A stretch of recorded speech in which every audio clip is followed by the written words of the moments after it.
Bismillahirrahmanirrahim. Assalamualaikum warahmatullahi wabarakatuh. Alhamdulillah, puji syukur mari kita panjatkan kehadirat Allah Subhanahu wa taala. Karena berkat rahmat dan karunia-Nya kita dapat berkumpul bersama meskipun secara online di acara ini. Pertama-tama yang saya hormati Bapak Danwiyoto selaku pemilik Vespat Network. Lalu pemateri kita pada siang hari ini yaitu Bapak Moses yang sudah hadir di tengah-tengah kita, serta rekan-rekan saya dari NRB 23 yang sudah berpartisipasi dalam acara ini, dan teman-teman yang sudah hadir, serta hadirin sekalian yang sudah hadir pada acara webinar pada hari ini. Semoga dengan adanya acara rutin yang kita lakukan di setiap harinya pada bulan Ramadan ini, kita dapat mendapatkan ilmu yang bermanfaat dan juga dapat mengisi waktu luang kita dengan hal-hal yang positif lainnya. Baiklah, untuk mempersingkat waktu, izinkan saya untuk memperkenalkan diri. Saya Abdul Aziz, selaku host webinar pada siang hari ini. Lalu izinkan saya juga untuk membacakan susunan acara pada hari ini. Yang pertama, akan ada pembacaan doa yang nantinya akan dipimpin oleh Saudara Dika. Lalu yang kedua, ada penyampaian materi yang akan disampaikan oleh Bapak Moses Ludwig Wai, selaku pemateri kita pada hari ini. Selanjutnya, acara yang ketiga yakni sesi tanya jawab yang akan disampaikan oleh penutup dari acara. Akan ada pengenalan profil Vespat Network yang akan dipresentasikan oleh Saudari Sabilatul Undar. Jadi itulah susunan acara kita pada siang hari ini. Untuk mempersingkat waktu, kita akan masuk ke acara pertama yakni pembacaan doa yang akan dibacakan oleh Saudara Dika. Kepada Saudara Fitian Andika dipersilahkan. Assalamualaikum warahmatullahi wabarakatuh. Sebelum kita mulai acara webinar pada hari ini, langkah baiknya kita bacakan doa terlebih dahulu supaya diberi kelancaran dan juga keberkahan pada Ramadan ini.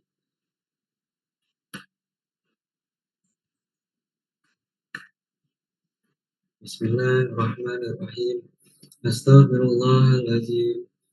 Astaghfirullahaladzim. Allazi la ilaha illa huwal hayyul qayyum. Hayyul qayyum wa atubu ilaih. Alhamdulillahi rabbil alamin. Wassalatu wassalamu ala asrafil anbiya wal mursalin wa ala alihi wa sahbihi ajma'in. Allahumma salli wa sallim wa barik ala sayyidina Muhammadin fatihi lima u'liqa wal khatimi lima sabaqa wa nasiril haqqi bil haqqi wal hadi ila siratikal mustaqim. Sallallahu alaihi wa ala alihi wa ashabihi haqqa qadrihi wa miqdarihi azim. Allahumma inna nas'aluka salamatan fid din wa afiatan fil jasad wa ziyadatan fil ilmi wa barakatan fil rizqi wa taubatan qabla al-maut wa rahmatan indal maut wa maghfiratan ba'dal maut. Allahumma hawwin alaina fi sakaratil maut والنجاة من النار والعفو عند الحساب. اللهم اجعل جمعنا هذا جمعا مرحوما وتفرقنا من بعده تفرقا مصفوما ولا تجعل فينا ولا منا سكيا ولا محروما.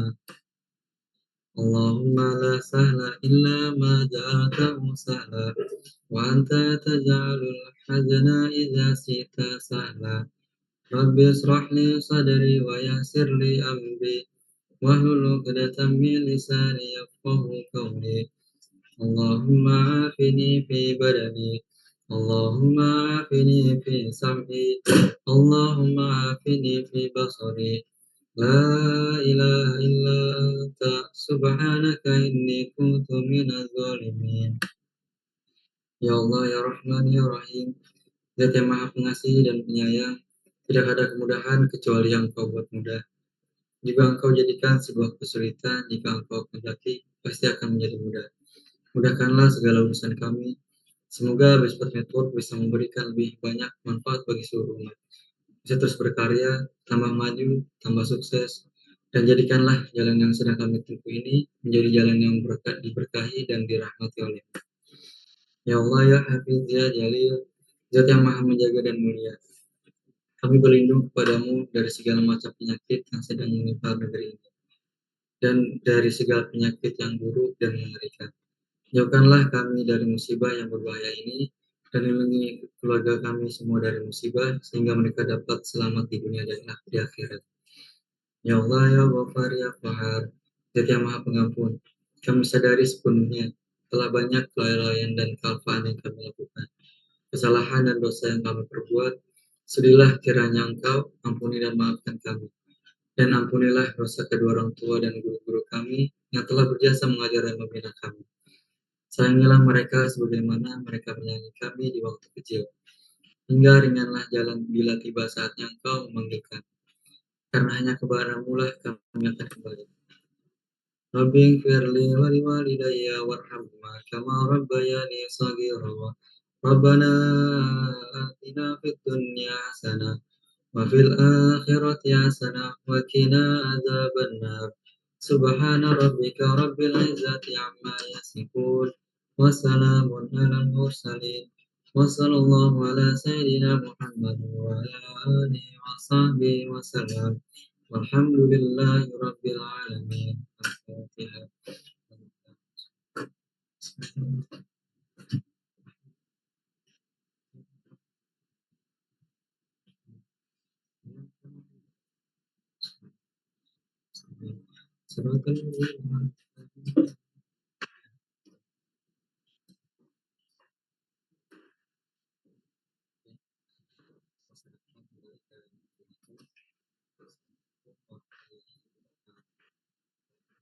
Waalaikumsalam warahmatullahi wabarakatuh. Amin amin ya robbal alamin. Terima kasih kepada saudara Dika. Semoga kita dilimpahkan rahmat dan hidayah, baik bagi yang membaca ataupun yang mendengarkan. Selanjutnya, kita akan masuk ke acara inti pada siang hari ini, yakni penyampaian materi yang berjudul Pengelolaan Pusat Data Berdasarkan DCOS.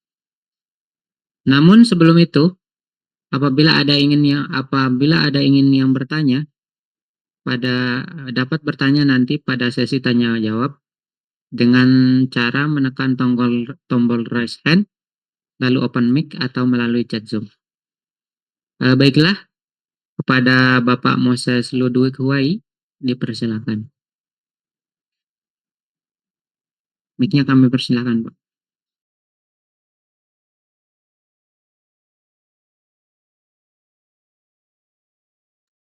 Halo, Pak Moses. Baik, terima kasih Mas Ajis, terima kasih untuk siang hari ini. Baik.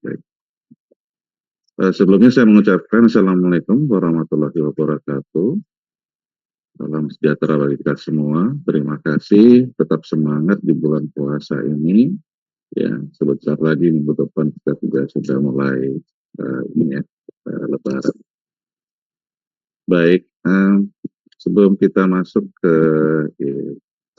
materi ya mengenai manajemen data center berdasarkan data center operasional standar atau DCOS. Ya. Sebelumnya saya memperkenalkan diri. Ya. Saya dengan Moses Huwai ya, atau Ludwig Huwai, yang dimana kami bergerak di bidang data center. Tepatnya di mana Bespot Network adalah mitra kerja kami di dalam memberikan banyak konsultasi data center ataupun perencanaan data center dan juga masuk ke dalam ranahnya operasional data center. Nah, untuk operasional data center ini ketika ingin dikelola, ya, tentunya pasti menggunakan sebuah panduan atau sebuah guideline. Nah, itulah yang kita sebut dengan standar, ya, namanya data center operasional standar. Baik, izin saya coba memberikan ini ya, semacam share screen terlebih dahulu.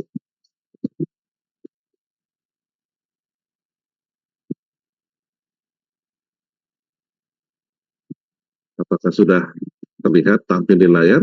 Izin, Mas Ajis? Sudah Pak, sudah. Oke, Bisa dilanjut. baik. Terima kasih. Nah, jadi kalau kita melihat di market data center yang boleh dikatakan untuk perkembangannya di Indonesia, banyak sekali data center, baik itu swasta maupun yang dimiliki oleh pemerintah, berlomba-lomba untuk membangun data center karena perkembangan teknologi yang sangat signifikan bertumbuh, terutama di bidang kecerdasan buatan, kemudian di IoT, lalu juga ada di big data, perkembangan teknologi yang sangat signifikan bertumbuh, bidang-bidang masalah terutama di cloud, bidang kecerdasan buatan, masalah superkomputer, sorry, maksud saya hybrid cloud bukan hypercloud, hybrid cloud atau multi cloud atau juga dengan superkomputer ya, teknologi superkomputer untuk mendukung layanan ini ya, mendukung layanan AI atau kecerdasan buatan.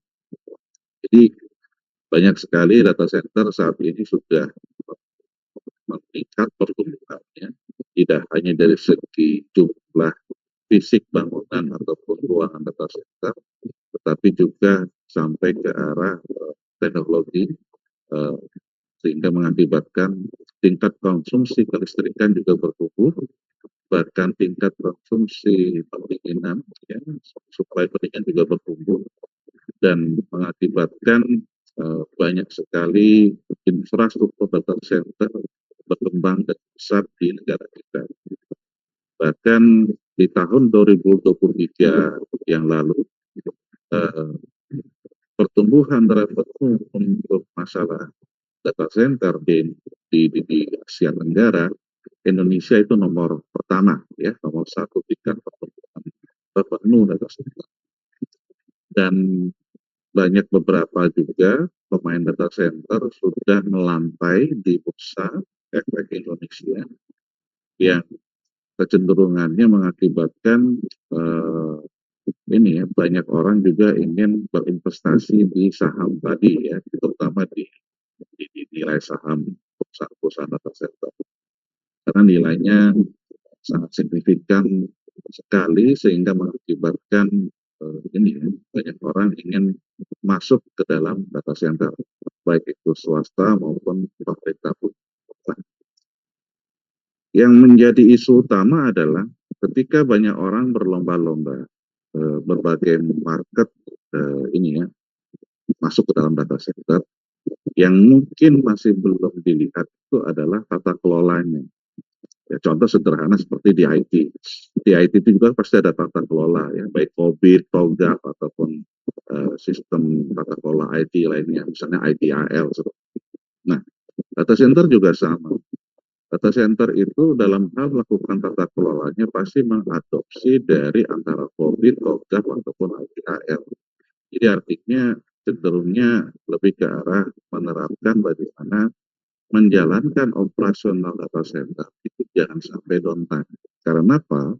Karena eh, ketika ingin bangun data center dengan tingkatan level yang tinggi, misalnya dari segi ketersediaan atau high availability, bisa disebut dengan tier 4 atau rating 4, tier 3 atau rating 3, tetapi eh, yang masih kurang adalah dalam hal mempersiapkan human resources atau sumber daya manusia yang berkompetensi sehingga eh,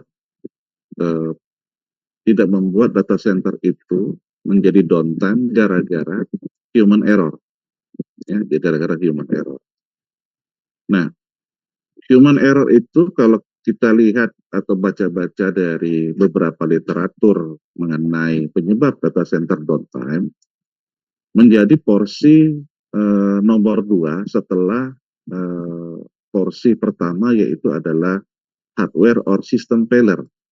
Hardware or system failure menjadi porsi pertama data center downtime. Porsi kedua adalah human error.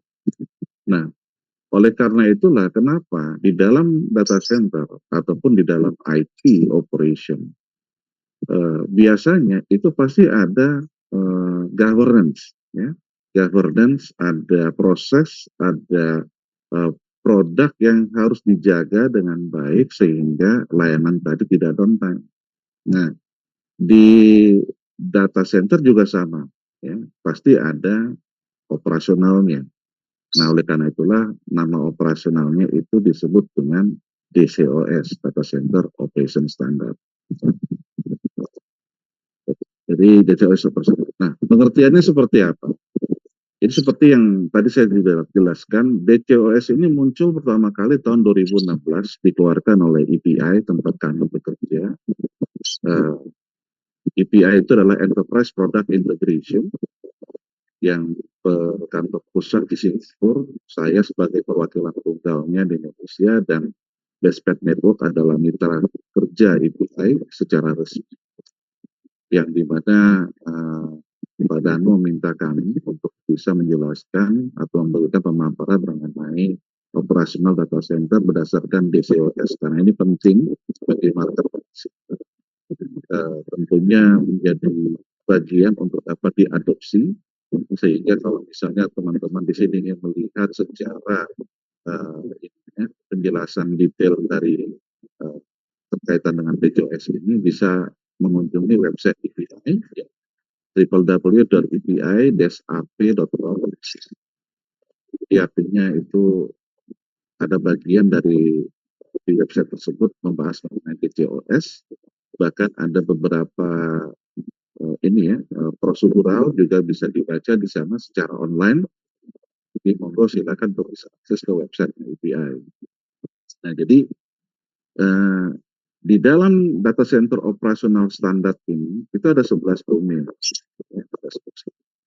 Jadi dari mulai service level manajemen atau manajemen tingkat layanan dalam bahasa Indonesianya, kemudian juga ada domain atau disiplin organisasi, lalu ada domain namanya manajemen keselamatan atau safety manajemen, kemudian project manajemen, lalu juga masuk ke facility manajemen, lalu masuk ke dalam operasional data center atau operasional pusat data, sampai ke arah kelestarian lingkungan, monitoring, kemudian ketahanan organisasi, nah sampai ke masuk ke arah governance, risk and compliance atau tata kelola, manajemen risiko, dan manajemen kepatuhan.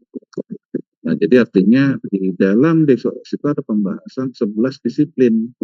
Nah, 11 disiplin inilah yang dijabarkan detail di dalam e-book atau di dalam buku DCOS. Itu teman-teman bisa mengikuti secara langsung di website ini, sehingga bisa mempelajari itu secara dipahami dalam Indonesia, sehingga bisa dapat dimaksimalkan ataupun bisa menjadi bagian teman-teman untuk bisa menerapkan dalam data center.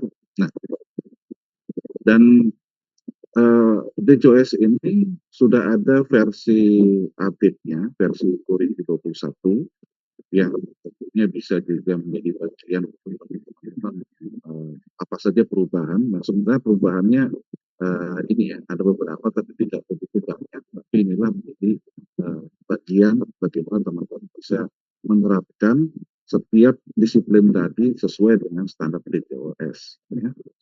Jadi inilah 11 disiplinnya. Nah, dari 11 disiplin ini ya tentunya butuh departemen yang boleh kita sebut dengan namanya divisi, misalnya contoh divisi compliance, yang bisa mempersiapkan semua kegiatan dari dokumentasi bagian-bagian yang kita sebutkan dari mulai governance, risk, and compliance. Ini jadi bagian di dalam disiplin-disiplin tersebut saja. Nah, manfaat dari data center operasional standar, kalau kita bisa lihat, pertama adalah mengurangi kesalahan manusia, seperti yang kami sudah jelaskan. di mana dengan adanya mengurangi human error pasti meningkatkan efisiensi, efektivitas serta meningkatkan juga dari segi standarisasi proses dan prosedural. Kemudian juga meningkatkan ketersediaan dan kehandalan layanan, meningkatkan keamanan dan kepatuhan, pengurangan biaya operasional supaya tidak boros, berarti harus ada perencanaan kapasitas yang lebih baik berdasarkan data center operation standar, serta melakukan eliminasi pemborosan biaya dan juga meningkatkan pengambilan keputusan ya dalam hal ketika kita melakukan monitoring, kemudian melakukan measurement terhadap kinerja tim operasional data center secara berkala, itu based on dari manfaat yang bisa kita ambil dari DCOS. Nah, manfaat utama yang paling atas itu adalah mengurangi kesalahan manusia. Artinya dengan menerapkan standarisasi dari proses prosedural, baik itu method of prosedur, tentunya ini akan meningkatkan efisiensi dan efektivitas dalam melakukan kegiatan pekerjaan di data center operation. Itulah kenapa DCOS menjadi standar yang penting. Prinsip utama DCOS itu ada tiga, ya, baik itu produk, proses, dan people. Produk itu ada kaitannya dengan facility data center. Proses itu berkaitan dengan tata kelola, lalu people berkaitan dengan staff level kompetensi yang dimiliki di operasional pusat data. Ya. Jadi kalau saya bisa gambarkan dalam prinsip utama dari IPS itu adalah membangun kepercayaan atau trust. Nah, dalam membangun kepercayaan tadi membutuhkan tiga pilar. Tiga pilar itu adalah produk, proses, dan people. Tiga hal tersebut. Produk berkaitan dengan fasilitas data center, proses itu berkaitan dengan ini SOP, people berkaitan dengan kompetensi. Jadi kalau saya bilang mengatakan bahwa based on facility data center, kami mengacu ke standar TIA 942. Ya, kenapa TIA 942? Karena di dalam TIA 942 adalah pembahasan mengenai kelistrikan, pendinginan, telekomunikasi, dan arsitektural. Ya, artinya lebih gambaran di dalam 3E itu mengacu ke standar yang tepat, di mana membahas semua bagian infrastruktur pusat data yang akan diberikan penilaian based on TIA 942. Dibandingkan hanya penilaian berdasarkan listrik dan cooling saja atau power dan cooling saja. Itu bagian facility data center yang boleh dikatakan cuma dua. Sedangkan kalau kita lihat data center kategori isi di dalam facility itu tidak hanya power dan cooling, tetapi juga ada fire suppression, ada water leak detection, ya, ada smoke detection, kemudian juga ada ininya telekomunikasi, lalu ada juga beban lantai, kemudian struktur lantai, semua itu bagian dari yang penting dalam data center. Bukan hanya listrik dan pastinya. Jadi oleh karena itulah kami mengacu kepada facility data center based on standarnya adalah IAS. Nah, kemudian dari segi ininya, dari segi tata kelola, itu acuannya adalah sudah pasti DCOS. Kemudian dengan kompetensi staf yang bekerja, kami ada pelatihan yang namanya CDFOS dan CDFOS. CDFOS itu adalah Certified Data Center Facility Operation Specialist. Sedangkan CDFOM adalah Certified Data Center Operational Manager. Jadi ada dua materi pelatihan yang berkaitan dengan untuk kita bisa mendapatkan knowledge atau pengetahuan dalam kita melakukan operasional data center. Ya, ada dua materi pelatihan, baik itu CDFOS maupun CDFOM. CDFOS itu adalah diperuntukkan bagi teman-teman yang melakukan keseharian, ya, daily operation, weekly operation, monthly operation. Nah, kalau CDFOM itu belajar bagaimana seorang supervisor, manajer data center, atau direktur operasional data center melakukan strategi untuk bisa membuat ini ya tata kelola kemudian manajemen risiko, kemudian juga mempersiapkan tim operasi data center supaya mereka bisa dispesifikasikan keterkaitan UPS brand A siapa yang yang capable untuk melakukan maintenance-nya dari segi internal. Kemudian UPS brand C bisa menunjukkan kepada level skill dari teman-teman operation untuk bisa mengelola dan setiap utility ataupun facility data center yang dimiliki. Itu CDOFM sampai mengarah ke sana untuk belajar. Nah, jadi artinya prinsip utama dari DCOS ini adalah membangun kepercayaan, mengandalkan tiga pilar dalam produk. Lihat produk isinya apa? Pertama, memilih produk. Kalau pada saat kita ingin memilih produk teknologi yang tepat, tentunya kita harus melihat kondisi dari data center yang ingin kita jalankan, ya. Jalankan. Artinya apa? Artinya pada saat kita ingin melakukan operasional pusat data pasti ada tools, ya, baik itu monitoring, ya, sistem monitoringnya, sistem pelaporannya, kemudian sistem pencegahan atau mitigasi setiap risiko yang ada. Nah, itu artinya berbagai teknologi tadi, ya, baik itu kita mulai dari sederhana saja dengan cara manual, dengan cara otomasi itu bisa kita, ya. Nah, selain dari sana, artinya dengan adanya pemilihan prinsip utama DDoS ini eh, berupa produk, kemudian dalam produk ini kita bisa melakukan pemilihan, dokumentasi. Dalam proses kita bisa melakukan dokumentasi setiap alur kerja, lalu kita bisa meningkatkan dari manajemen itu. Dan jangan lupa dalam proses itu juga kita bisa melakukan audit, ya, internal audit dan peninjauan secara berkala. Nah, untuk people, artinya di sini teman-teman yang ada di dalam data center perlu dilatih sehingga mendapatkan level kompetensi yang tepat untuk bisa mengoperasionalkan pusat data. Ya. Artinya kita tidak hanya bergantung kepada perorangan individu, tapi kita bergantung kepada sistem sehingga setiap orang yang terlibat dalam data center operasional tadi mempunyai level kompetensi yang sama, ya, dan bisa dijabarkan dan didefinisikan role and function atau yang disebut dengan peran dan tanggung jawab yang jelas sehingga teman-teman yang bekerja tadi bisa mendapatkan pelatihan yang berkelanjutan atau awareness lah minimal, ya. Oleh karena itu penting di dalam hal produk, proses, dan people yang dimiliki oleh prinsip utama DCOS tersebut. Nah, best practice dari DCOS ini adalah berkaitan mengenai manajemen kapasitas, ya. Artinya di dalam manajemen atau kapasitas manajemen ini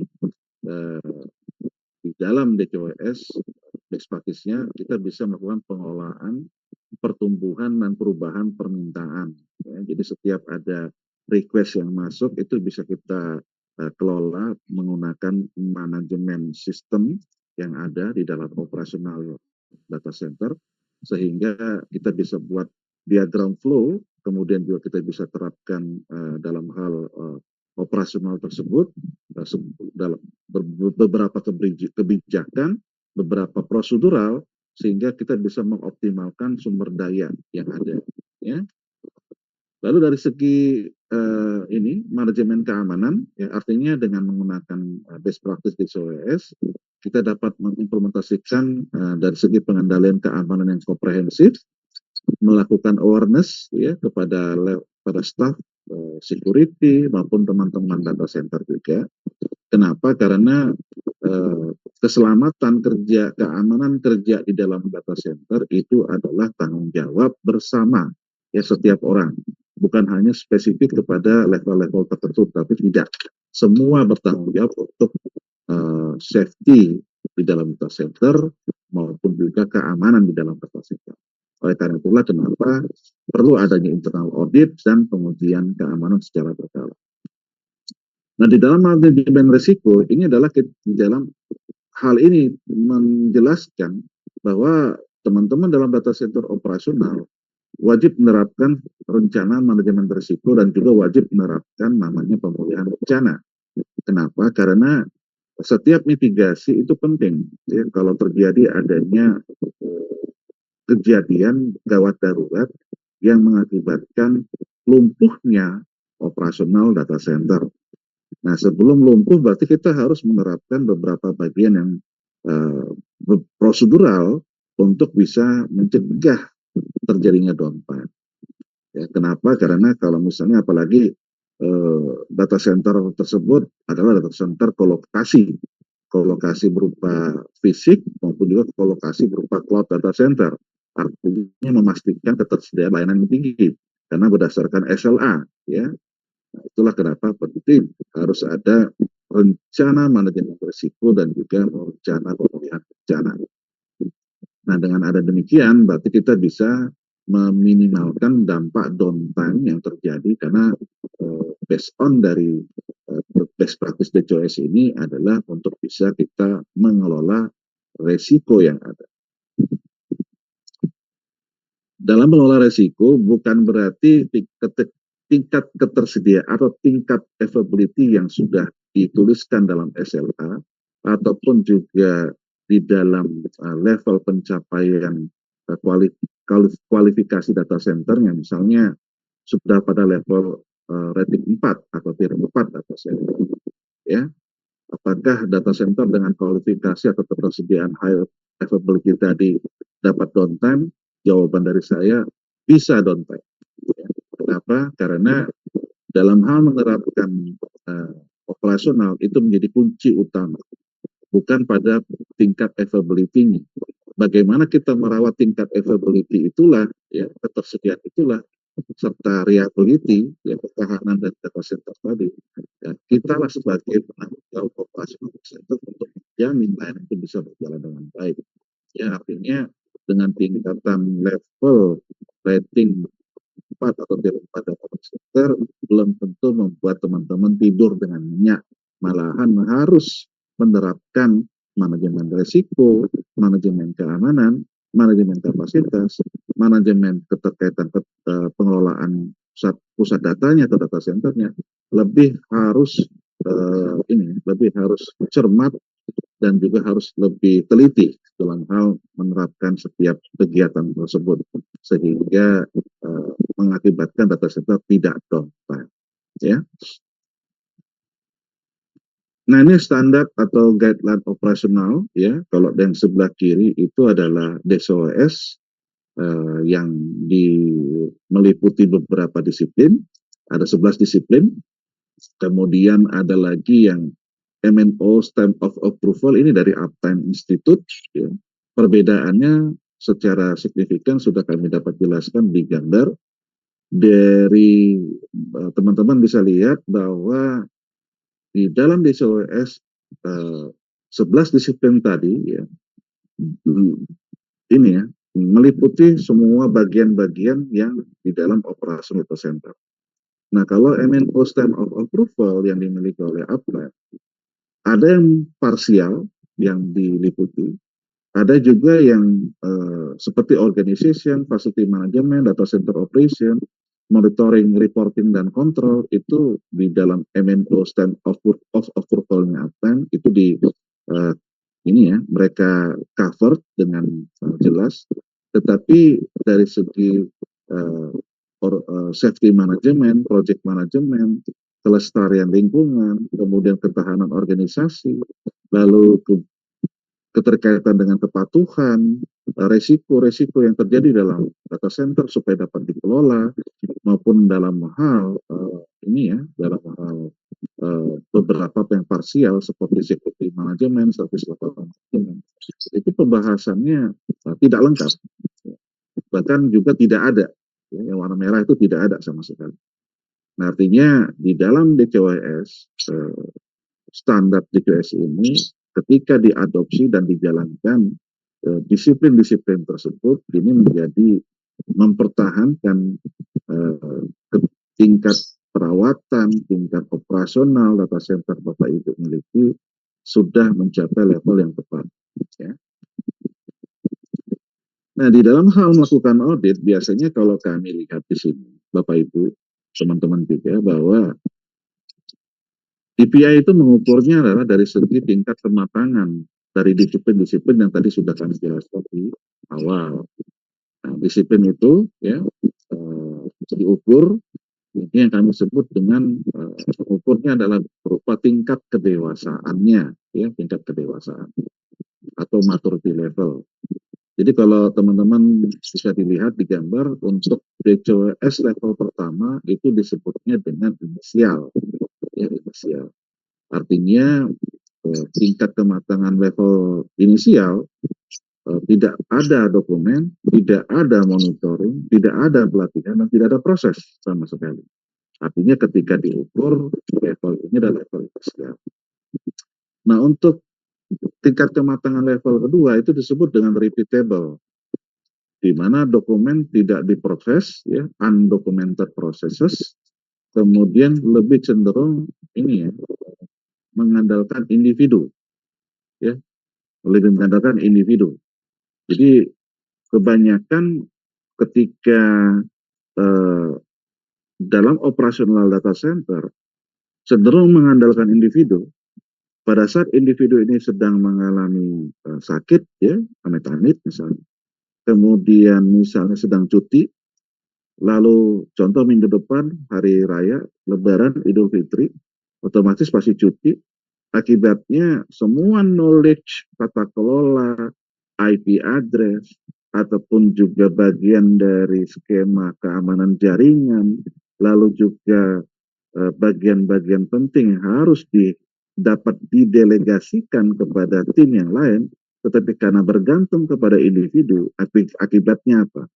Pada saat lagi hari raya Lebaran terjadi downtime, ini orang cuti, gitu. Ini orang cuti, nggak bisa dihubungi, nggak bisa dikontak. Akibatnya apa? Terjadi permasalahan. Nah, itulah kenapa di dalam DCOS level 2 ini kami sebut dengan repeatable, yang sangat bergantung kepada personel yang bekerja. Nah, di dalam level maturity tersebut, tingkatan level 3 ini yang diharapkan, ya, artinya secara minimum requirement untuk bisa mendapatkan uh, tingkat kematangan sesuai DCOS adalah level 3, yaitu yang kami sebut dengan divine. Kenapa divine? Karena di sini sudah ada penjelasan untuk prosedural data center yang terdokumentasi dengan baik, sudah terstandar juga, sehingga dapat mengacu kepada level ISO yang diharapkan. Jadi misalnya contoh security management, artinya based on ISO 27001. Karena data center operation berarti lebih ke arah physical security based on ISO 27001. Itu sudah align dengan DCOS. Lalu dengan level safety management. Safety management di dalam DCOS itu sangat align dengan ISO 45001. Kemudian dengan kelestarian lingkungan, itu di dalam DCOS itu sudah align dengan ISO 14001. Artinya bagian-bagian disiplin dalam DCOS itu masuk semua pembahasan dalam ISO yang kita ketahui bersama. Artinya ketika sudah mendapatkan level 3, tingkat kematangan level 3 dalam DCOS, standar ataupun dokumen yang Bapak Ibu miliki dari segi operasional data center sudah sangat align dengan ISO yang Bapak Ibu ketahui, ya. Nah, untuk di level 3, peningkatannya sampai ke level tingkat kematangan level 4, atau yang kami sebut dengan manage. Manage ini artinya di mana yang sudah dilakukan di level 3 perlu ada improvement program yang berkelanjutan, ya. Karena di level 3 itu kan setelah dokumennya terstandar, kemudian ada proseduralnya, ada prosesnya, ada pengandalian. Nah, semuanya itu di level 3 perlu ada continuous improvement program. Continuous improvement program itu apa? Artinya setiap dokumen yang kita buat, alur kerja ataupun diagram flow di dalam hal operasional pusat data itu perlu harus ada review. review per 6 bulan sekali, per 1 tahun sekali, duduk bersama semua divisi, baik itu facility operation, data center operation, kemudian juga dengan tim sales, tim compliance, tim security atau building management, duduk bersama untuk membahas perbaikan yang dapat dilakukan dari segi dokumen maupun dari segi proses kerja yang dilakukan. Nah, itulah kenapa di dalam BCOS level kematangan 4 ada yang disebut dengan continuous improvement program. Nah, bagaimana dengan level tingkat kematangan level 5? Dari 11 domain tadi, ketika kita jalankan semua, barulah bisa masuk ke dalam tahapan penilaian level kematangan level 5 atau optimize. Ya. Dari level 1 sampai level 4, 11 disiplin tadi Bapak Ibu bisa pilih mana saja yang ingin diperbaiki terlebih dahulu. Ya, tidak harus 11-nya.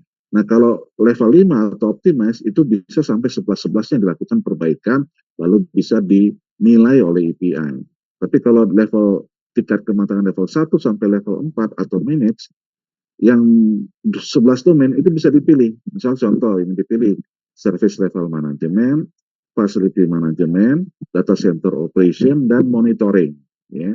Jadi 4 disiplin utama yang bisa dipilih untuk bisa dilakukan perbaikan dan dinilai atau dilakukan audit oleh EPI. Nah, secara summary artinya level pertama, tingkat kematangan pertama, ini yang disebut dengan run by luck. Secara operasional data center, ketika pada level pertama, artinya untung-untungan. Bisa jadi ya, data center itu bertahan atau berjalan, tidak downtime, alhamdulillah. Tapi ketika downtime, nah itulah terjadi isu. Kenapa? Karena di maturity level pertama, bergantung kepada personel, ya. Apakah punya proses yang terdokumentasi? Jawabannya tidak. Proses deployment atau kita lakukan implementasi prosesnya tidak. Apakah ada improvement? Jawabannya tidak. Apakah ada integrasi proses? Jawabannya tidak. Full integration? Jawabannya tidak. Untuk di level 1 ya. Lalu ada training juga tidak. Bagaimana dengan monitoring dan pengendalian? Ya tidak ada, artinya atau terbatas. Jadi maturity level pertama dari DCOS ini disebut dengan run by luck. Ya. Jadi untung-untungan. Nah, minimum requirement-nya itu adalah level 3. Ya, DCOS kematangan level 3. Sedangkan kalau untuk mau optimize atau operational excellence, artinya 11 domain tadi ya, dijalankan dan ketika dinilai oleh EPI sudah sesuai based on DCOS. Nah, DCOS tersebut ya, ini sudah sangat align dengan ISO, ya, baik ISO 9001, 14.000, 20.000, 22201 sampai 2001 sampai ke arah itu semua align dengan DCOS. Contoh sertifikatnya yang sudah dikeluarkan oleh EPI untuk 2 organisasi di Indonesia, satu Datacom dan satu lagi Kementerian Pertanian. Tapi berbeda dari level tingkat kematangannya. Kalau di Datacom itu kematangan level 4 untuk 4 domain utama, ya, service level management, facility management, data center operation, dan monitoring, reporting, control. 4 domain utama juga dilakukan di Kementerian Keuangan data center, tetapi untuk level kematangan dari operasional data centernya sudah mencapai minimum requirement, yaitu tingkat kematangan level 3. Baik, kesimpulan, jadi artinya DCOS ini adalah framework yang penting untuk mengelola data center secara efektif dan efisien. Lalu DCOS menawarkan banyak manfaat terkait termasuk peningkatan efisiensi, ya, kehadalan, keamanan, dan pengurangan biaya, maksudnya tidak membuat boros, Bapak Ibu. Lalu implementasi dari DCOS ini sukses untuk membutuhkan fokus pada ini ya, prinsip utama, 3 pilar, product, process, dan people. Best practice DCOS tentunya dapat membantu organisasi data center Bapak Ibu mencapai tingkat kinerja yang dengan kehandalan yang tinggi. Baik, terima kasih dari kami sebagai pemateri. Mungkin ada Q&A atau jawaban jawab yang bisa difasilitasi oleh Mas Ajis ya. Monggo Mas Ajis, siap. Silakan.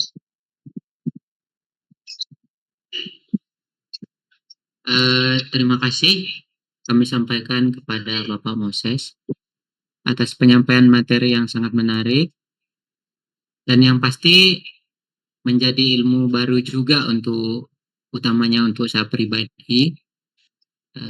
Lalu tanpa terasa kita akan sampai pada penghujung acara, yakni untuk sesi selanjutnya, yakni kita akan masuk ke sesi tanya jawab. Namun seperti yang sudah saya katakan di awal, apabila saudara-saudara sekalian ada yang ingin bertanya, dapat menekan tombol raise hand lalu open mic atau dapat melalui chat Zoom. Oleh karena itu, untuk yang ingin bertanya, saya persilakan.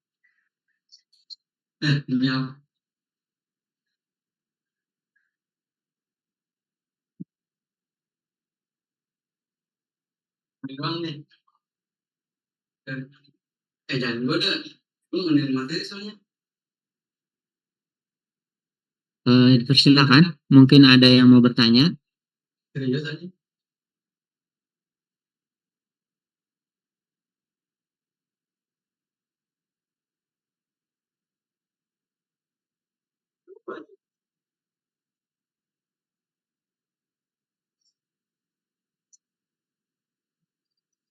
Ada yang bertanya kan? Sudah jelas kayaknya. Jelas. Iya, Pak.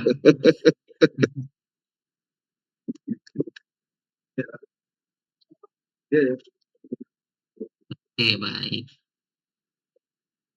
Kita lanjut saja, Pak ya. Karena mungkin semuanya sudah jelas. Oke, kita lanjut saja. Karena tidak ada yang dipertanyakan lagi, izinkan saya untuk melanjutkan acara ini. Baik, selanjutnya sebagai penutup dari acara hari ini, yaitu akan ada pengenalan profil Bespat Network yang akan disampaikan oleh Saudari Sabilatul Wulandari. Kepada Saudari Sabilatul Wulandari, dipersilakan. Halo.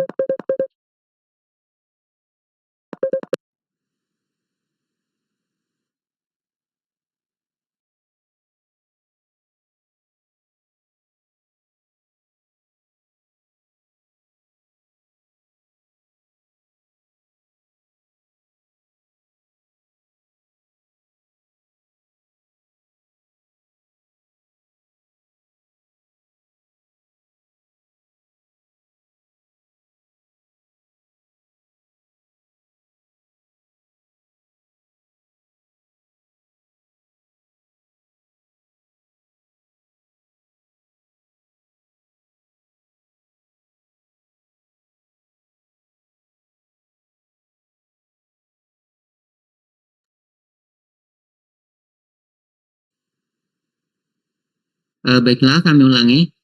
Halo.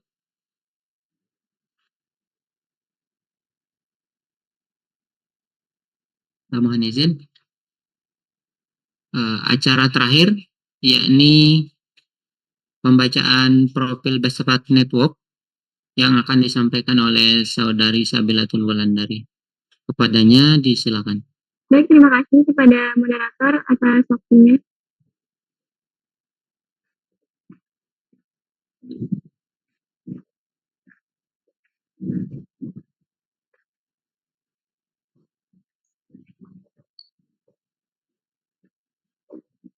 Oke, baik. Jadi di sini saya akan menjelaskan profil Bespat Network.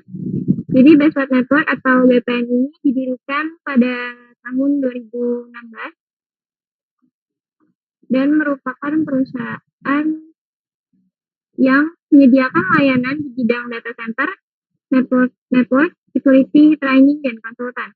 Nah, BPN ini juga penuh dengan experience dan teknikal muda, dan kita juga memiliki beberapa kerjasama bersama dengan lembaga pemerintahan dan perusahaan swasta yang menyediakan servis untuk planning, implementation, dan maintenance, serta mampu bekerja dengan jadwal yang disusun.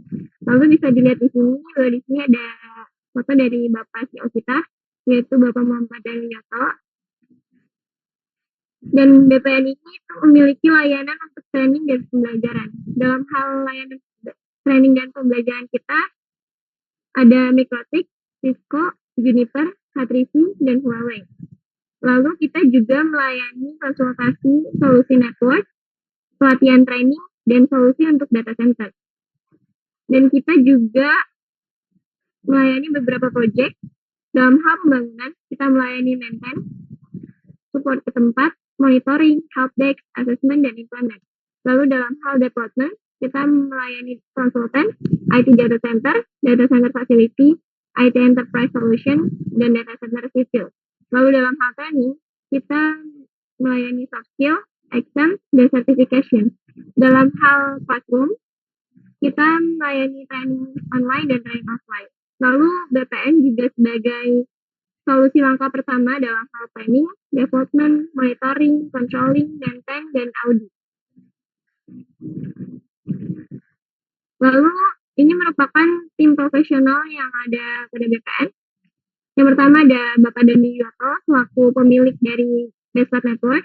Lalu ada Mas Bambang Galisi, Mas Erik Yudo Kusanggoro. Lalu di sini ada tim support kita. Yang pertama ada Mas Angga Devasya, Mas Aldi Arya Putra, lalu ada Mas Ahmad Rizky dan Mbak Mandala. Serta ada Mas Agam Rianti dan Mas Asep. Lalu ini merupakan tim admin yang ada pada BPN. Yang pertama ada Bu Enawati, Bu Setia Rahayu, Mbak Feby Aurelia, dan Mbak Sabrina Zafira. Lalu ini merupakan foto dokumentasi serta kunjungan-kunjungan yang ada pada BPN ya. Yang pada foto pertama ini merupakan foto kunjungan dari Bapak Onowe Purbo selaku Bapak Internet Indonesia dan pengembangan yang sedang aktif dalam pengembangan Linux dan ETRWNet. Lalu pada foto kedua ini merupakan foto bersama dari tim BPN, dan pada foto ketiga ini merupakan kunjungan dari Bapak Moses Huawei selaku Direktur IT Indonesia ya. Lalu dalam hal business partner, BPN juga memiliki business partner. Yang pertama ada dari PT Topas yang memprovide spesialis kabel teknologi konsultan. Lalu ada Freshcom, di mana Freshcom ini merupakan pensuplai dan penyewaan jangkauan yang luas untuk hardware. Lalu ada EPI, di mana EPI ini penyedia servis data center, yang diantaranya ada audit data center, sertifikasi audit data center, konsultan data center atau data center, dan kursus IT training. Lalu ada Jawara Data, di mana Jawara Data ini merupakan perusahaan konsultan IT dan pembangunan sistem teknologi informasi untuk perusahaan, pemerintahan, dan organisasi. Lalu yang terakhir ada Kalisis, di mana Kalisis ini berspesialisasi dalam rangkaian layanan komprehensif termasuk konsultasi teknologi, ICT, bisnis digital, dan mitra pendidikan keahlian teknis. Lalu BPN juga bekerja sama dengan beberapa vendor. Yang pertama dari Cisco, Mikrotik, Juniper, Fortinet, Huawei, dan H3C. Lalu kita juga di sini memiliki surat dukungan dari API langsung ya. Dalam hal klien data center kita ada di Kominfo, Kemendikri, OIKN, Kemhan IKN, dan PDT Batam. Lalu klien dalam hal pemerintahan kita ada BSSN, Mabes Polri, Kementerian Pemuda dan Olahraga, BKKBN, Kementerian Keuangan, Imigrasi, BNPB, BPKP, APSF, dan yang terakhir ada DJP. Lalu klien kita juga pernah mengikuti event nasional. Yang pertama ada PON Papua pada tahun 2020, Peparnas Papua pada tahun 2021, ASEAN Para Games pada tahun 2018, G20 pada tahun 2022 karena COVID, dan yang terakhir itu kita ikut ASEAN Indonesia pada tahun 2023. Lalu kita juga memiliki klien dari badan usaha milik negara. Yang pertama ada Telkom Prima Cipta Servisia, Telkom Indonesia, PIN, PLN, Telkomsel, ASDP, Pertamina International Shipping, dan yang terakhir ada Wika atau PT Wijaya Karya. Lalu klien kita dalam hal telco dari SP, yang pertama ada Lintas Harta, Tri, Elga Network, ID Kopos, Indosat Redo, Starcom, Telnet, Visionet, Sinik, Arta Jasa, dan yang terakhir ada Servio. Lalu klien kita dalam bidang pembelajaran atau edukasi, yang pertama ada dari SMK Telkom Makassar, lalu ada Politeknik Negeri Tanah Laut, Universitas Nasional, Universitas Hasanuddin, STPI, Sekolahan ID, Universitas Muhammadiyah Surakarta, Universitas Indo, PENS, dan yang terakhir ada UIN. Lalu klien kita dalam bidang training center. Yang pertama ada dari Global Edu, Inisindo, Dekai, Multimatic, dan NQI. Lalu klien kita dalam bidang enterprise. Yang pertama ada dari CFLD, Watson, Alto, Ria Busana, KPI, Ebara, Jakarta International Container Terminal, lalu dan Teleperformance. Lalu klien kita dalam bidang sistem integrator. Yang pertama ada Indocom, NTT, PAA, Nera, Metrocom, SIP, Sutech, Jago Network, dan yang terakhir ada PT Galaxy Data Indonesia. Lalu klien kita dalam hal prinsipal, yang pertama ada dari Nokia, Hatrici, dan Fujitsu. Lalu yang terakhir klien kita dalam bidang finansial, yang pertama ada Bank Mega, Bank BTN, Dana, Bank CBM Niaga, Bank Indo, Mizuho, Bank BRI, dan yang terakhir ada dari OJK. Lalu ini merupakan dokumentasi dari training yang telah kita lakukan, baik itu training online maupun training offline. Lalu ini juga merupakan dokumentasi dari beberapa proyek yang telah kita lakukan. Nah, jadi bagi rekan-rekan sekalian, jika ingin menanyakan secara langsung atau berkonsultasi seputar networking, bisa berkunjung, bisa langsung menghubungi kita melalui web kita yaitu www.bestplatnetwork.com atau melalui email kita info@bestplatnetwork.com. Atau apabila teman-teman sekalian ada yang ingin berkunjung atau bersilaturahmi, bisa langsung ke alamat yang tertera di sini di Jalan Lombok 2 nomor 154 Taruna 1 Kota Tangerang. Oke, sekian pengenalan profil Bestplat Network dari saya. Kurang lebihnya saya mohon maaf. Saya kembalikan lagi ke moderator. Terima kasih. Oke, baiklah. Terima kasih kami sampaikan kepada Saudari Safilatul Wulandari atas pengenalan profil Bestplat Network. Oke, kita cek dulu Bapak Moses, apakah masih terhubung?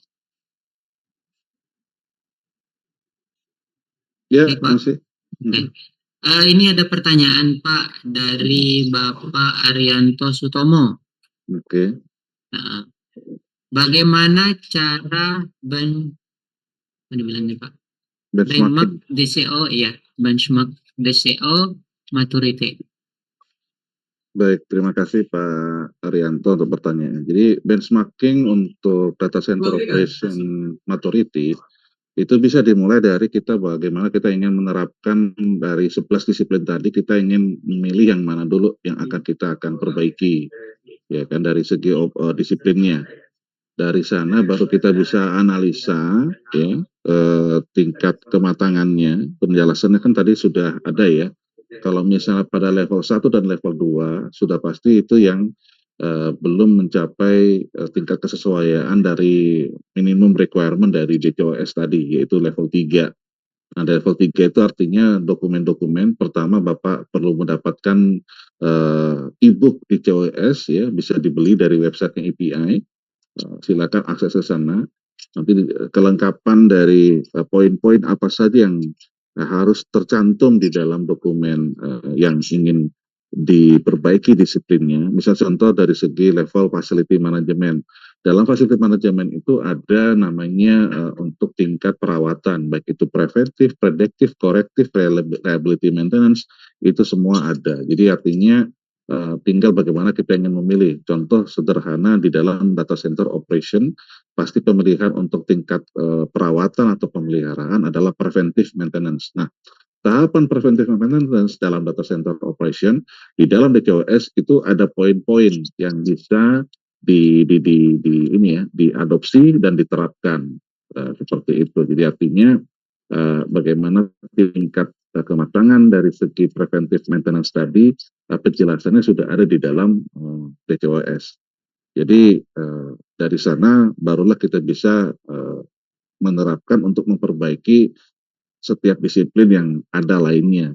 Ya, intinya adalah kita ambil dulu 4 domain utama atau 4 disiplin utama menjadi perbaikan, ya, dari segi service level management, facility management, data center operation, dan juga monitoring.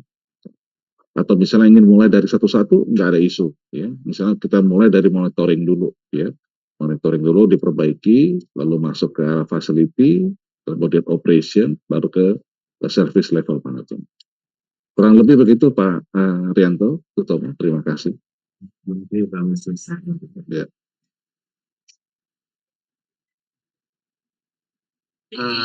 Baiklah Pak, apakah sudah jelas atau gimana? Sudah jelas disampaikan.